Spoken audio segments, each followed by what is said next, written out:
Get out of my house, dirty poor people. That's what my mother-in-law screamed at my parents the very first night they ever met her, before she even sat down, before she knew anything about the truth. She didn't realize the poor people she was mocking were actually billionaires. She didn't even own the house she was throwing them out of. You ever been sized up for how you talk, how you dress, or just where you come from? Yeah, stick with me on this one. I'm telling you, respect costs nothing, but arrogance can cost you everything. That's the lesson my family learned the hard way. And looking back, maybe it was the best thing that could have happened to us, even if it didn't feel like it at the time. See, when I met my husband, love wasn't really on my radar. I was building a career, just trying to figure out my own place in the world, protecting the little pocket of peace my parents worked so hard for. But he just had this way about him, you know? Confident, but not loud, like someone who's always known the world would fall at his feet. One seminar, a few late-night calls. Next thing I knew, dinner turned into mornings, and I was in deep before I saw it coming. He used to say he loved my simplicity, that I was a breath of fresh air in a world addicted to flash. I thought that was sweet back then. Now, it almost feels like foreshadowing. I grew up in a house that was rich in warmth, not in showing off. My parents owned one of the biggest investment firms in the country, but nobody really knew it. They built their legacy in quiet. Let your actions do the talking. That was always my dad's way. Humility was our family's badge of honor. So when I fell for a man whose people were obsessed with status, I honestly didn't think much of it. I figured kindness could bridge any gap. The first time I met his mother, I felt those eyes scanning me top to bottom. The dress, my accent, even the way I held a fork. She was the sort who thought pedigree mattered more than decency. Still, I did my best to win her over. My husband, well, he tried to play peacemaker, told me, just give her time, she'll come around. I wanted to believe that, so I waited. We got married in a whirlwind, so quick, I barely remember the vows, just the bright lights and her cold smile for the photos. It never reached her eyes. I shrugged it off. I told myself love and patience would win the day. I didn't realize pride can turn a person blind, and some folks just never learn to see past themselves. Looking back, there were all these warning signs, backhanded compliments, the way she introduced me as the girl my son's taken up with instead of his wife, her little digs at family dinners. Every jab was a spark waiting for dry grass, and let me tell you, the fire came sooner than I ever expected. It all started with an invitation that was more a challenge than a welcome. Out of nowhere, my mother-in-law wanted to get to know my parents. She said it with that fake sweet voice people use when they're about to judge you for sport. My folks, good as gold, accepted without hesitation. Peace matters more than pride, my mom always said. That night, my parents showed up looking exactly like themselves. Dad in his worn navy blazer, Mom in a peach dress she'd owned for years, carrying a homemade fruit tart. My mother-in-law glanced at it, forced a smile, then turned her attention to the expensive bottle of wine she'd bought herself. Dinner was one long string of questions dressed up as insults. Where do you work? What do you drive? How often do you travel? My parents answered every time with a kind of quiet grace that only made the tension worse. It was like watching someone poke a bear and pretend they're petting a kitten. When my mother laughed at something my dad said, my mother-in-law's face turned to stone. She leaned back and said, "It's sweet how simple people find joy in the little things." The table went silent. My heart hammered. My father reached for my mother's hand, calm, steady, and that's when my mother-in-law snapped. She stood, voice sharp as broken glass. "Get out of my house, dirty poor people." The words felt like they'd been hurled across the room. My mother's eyes filled up, but she said nothing. My father just looked at her, and in the softest voice said, "We walk away from disrespect, not toward it." They left with their dignity untouched. The silence they left behind was crushing. That night, I sat up for hours, just staring at the doorway, those words echoing in my mind.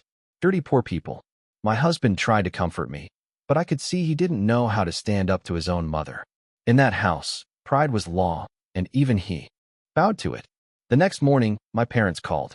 No anger, just my father's steady voice. "Don't let her steal your peace, sweetheart. Some folks need to be blinded by their own arrogance before they can see." My mother's voice was just as soft. Let life speak for us. I cried after that, not out of pain, but because I finally understood what real strength looked like. Days passed, but nothing changed except me. My mother-in-law pretended nothing had happened. Her social circle started to whisper. The story of how she'd thrown out her daughter-in-law's parents made its way around. For the first time, she couldn't control the narrative, and her perfect mask started to crack. Then, out of nowhere, karma showed up, quiet but deadly. My father called me with a chuckle. You might want to let your mother-in-law know the property management firm she brags about now belongs to us. I just stared, blinking. My parents had bought out the very company that managed her estate. That was the first time in weeks I really smiled. Soon enough, my mother-in-law hosted a massive birthday bash, all gold foil invites and designer dresses. She needed to re-establish her throne.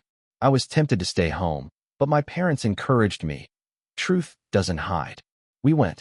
The mansion was blinding, laughter everywhere, but so fake you could taste the plastic. Midway through dinner, the conversation turned to real estate. My mother-in-law sang the praises of her management company, how they handled her estate with class. That's when one of her closest friends announced, "Didn't you hear? The firm's been bought by Horizon Holdings." The Thompsons. Brilliant people, apparently. The whole room fell silent. My mother-in-law's face lost all color. My parents, the so-called dirty poor people, were now the owners of her precious estate management company. I didn't gloat. I just let the truth settle in. After that, everything changed. She went quiet, barely looked at us, and the same people who once sucked up to her now whispered behind her back. My husband finally saw her for who she was. He confronted her, told her love can't grow in a house where pride fills every room. He said, "You were right about her all along." It didn't feel like triumph. It felt like letting go of a burden. A week later, she invited my parents to a small luncheon, a desperate bid to fix her reputation. My parents showed up, calm as ever. My mother-in-law, trembling, apologized to them, admitting she'd been foolish and cruel. My dad just smiled and said, "We all make mistakes. The lesson is in what we learn." The applause was polite, but I could see in her eyes it wasn't applause she heard. It was the sound of her own pride collapsing. Not long after, she called me, voice shaky, barely above a whisper. "Can I come see you?" She showed up smaller, softer, eyes swollen from crying.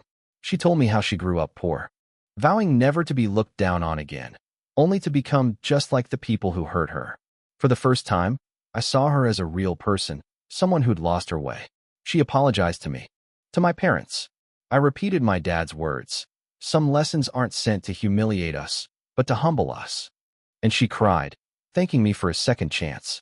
Later, she visited my parents' office and apologized face to face. My folks forgave her, not because she deserved it, but because peace is stronger than revenge. From then on, she really changed. She started volunteering, visiting shelters. No cameras, no show, just genuine. She'd bring flowers to my mom, sometimes just sit and talk. I watched her finally become part of our family. No pride, no performance, just human. One afternoon, she looked at me and said, "I thought respect was something you earned with power, but your parents taught me it's something you give with heart." That stuck with me. My husband and I built our own home nearby. It wasn't a mansion, but it was ours, full of laughter and peace. Sometimes, I'd see her on the porch with my parents, just sipping tea, laughing. Forgiveness didn't erase what happened, it redefined it. My parents never needed to prove her wrong. They just kept living with grace. And life did the rest. So if there's one thing I learned, respect isn't about money or titles. It's how you treat people when no one's looking. Silence can be power, dignity unbreakable, and sometimes, grace is the best revenge there is. Now, tell me, what would you have done that night? Would you have walked away, or let your anger do the talking? Drop your thoughts below, share your own stories, debate what's right, what's fair, and what real justice looks like. I want to hear from you.